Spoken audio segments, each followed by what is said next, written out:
Welcome back. I'm sure that in the meantime you have found out a lot. I'm sure you have found out a lot about this slightly different case. Let's go through the conflict of laws issues, and first of all, jurisdiction. This refers to that question: is the Yverdon court competent? And by now we are already familiar with how to proceed. We have to start by having a look at the specific part, namely Chapter 9, Section 1 on international contract law. And we are already familiar with that provision, Article 112, saying that the Swiss courts at the defendant's domicile shall have jurisdiction over actions arising from contracts. Well, in this slightly different situation, XSA, based in Yverdon, is the defendant. It's Y Limited that wants to sue XSA in Yverdon. So in this case, Article 112 is helpful. It's just the general rule of the defendant's domicile that establishes the jurisdiction of the Yverdon court. So we can directly move on to the next question, the question of the applicable law. And this question, of course, would be examined by the court in Yverdon on the basis of its lex fori. So on the basis of the Swiss private international law rules on the applicable law. Again, what is relevant in the first place is the specific part of the Swiss Code of Private International Law, namely Chapter 9, Section 1. Assuming that there is no choice of law by the parties in the present case, we know that we have to refer to Article 117 of the Swiss Code of Private International Law. And since we had that provision before, we know that the relevant criterion is the most closest connection. And we know that this criterion depends on the characteristic obligation. It depends on who of the parties has to perform the characteristic obligation in the contract. Assessing the case in the light of these principles, we can easily see that this time Y Limited has to perform the characteristic obligation by delivering that machine, while XSA has only to pay a certain amount of money, which cannot be the characteristic obligation. And this, of course, leads to the conclusion that this time Indian law is the applicable law, since it is the law of the state where the party who must perform the characteristic obligation is based. So this time we have the situation that a Swiss court in Yverdon would have to apply Indian law, foreign private law, foreign substantive law. Which leads to the question of what should guide the court in establishing the content of the foreign law of the Indian private law in the present case. And luckily, there is some guidance in Chapter 1 in the general provisions of the Swiss Code of Private International Law. Here we can find Article 16 on the establishment of foreign law. What does it say? According to Article 16, paragraph 1, first sentence, the content of the applicable foreign law shall be established ex officio.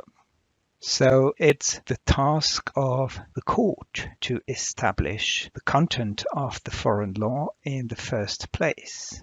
However, the court may request the assistance of the parties, so the parties have to contribute to establishing the content of the foreign law. What is more, according to Article 16, paragraph 1, last sentence, in case of pecuniary claims, which is always the case in international business transactions, of course, and which is also true in our case. So in case of such pecuniary claims, the burden of proof on the content of foreign law may be imposed on the parties.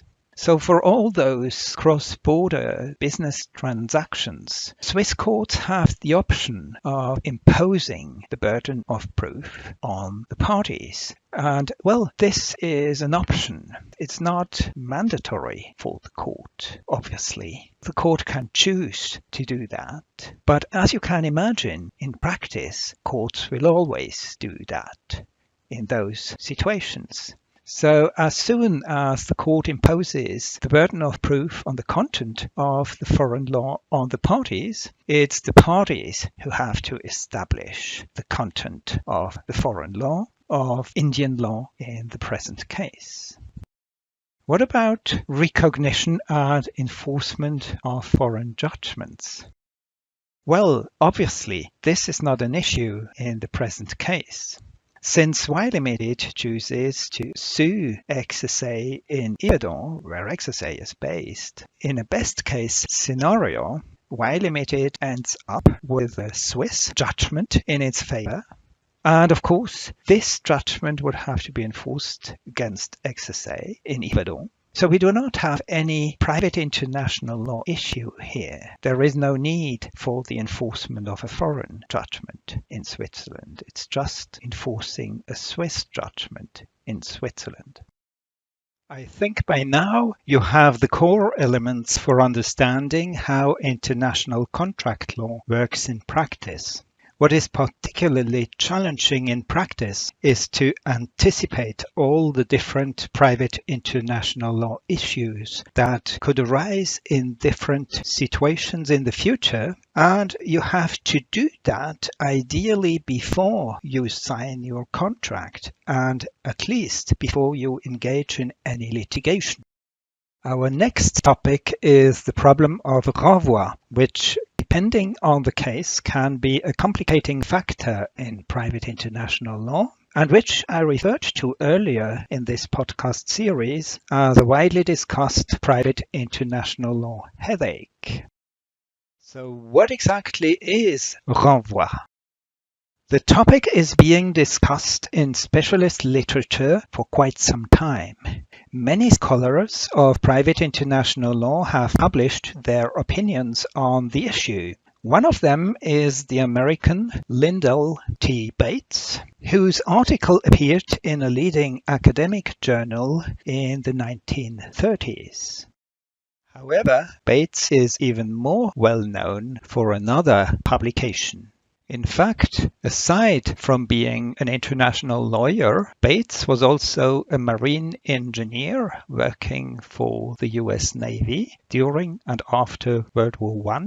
And in this capacity, he wrote this report on the science of low visibility and deception as an aid to the defense of vessels against attack by submarines.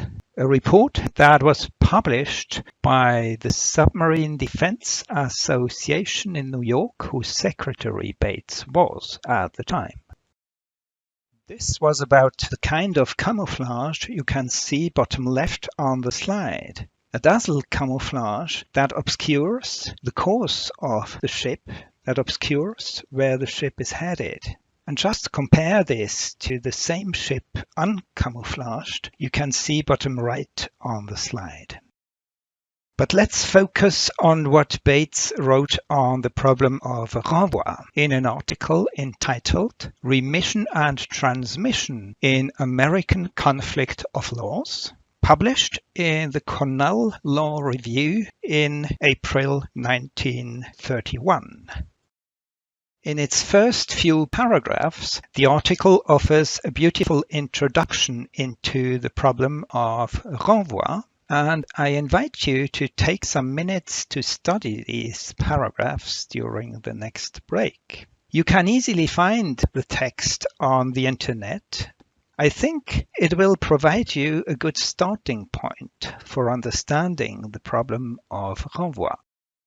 And probably you will also understand why issues of renvoi can obscure where a case is headed in terms of the applicable law.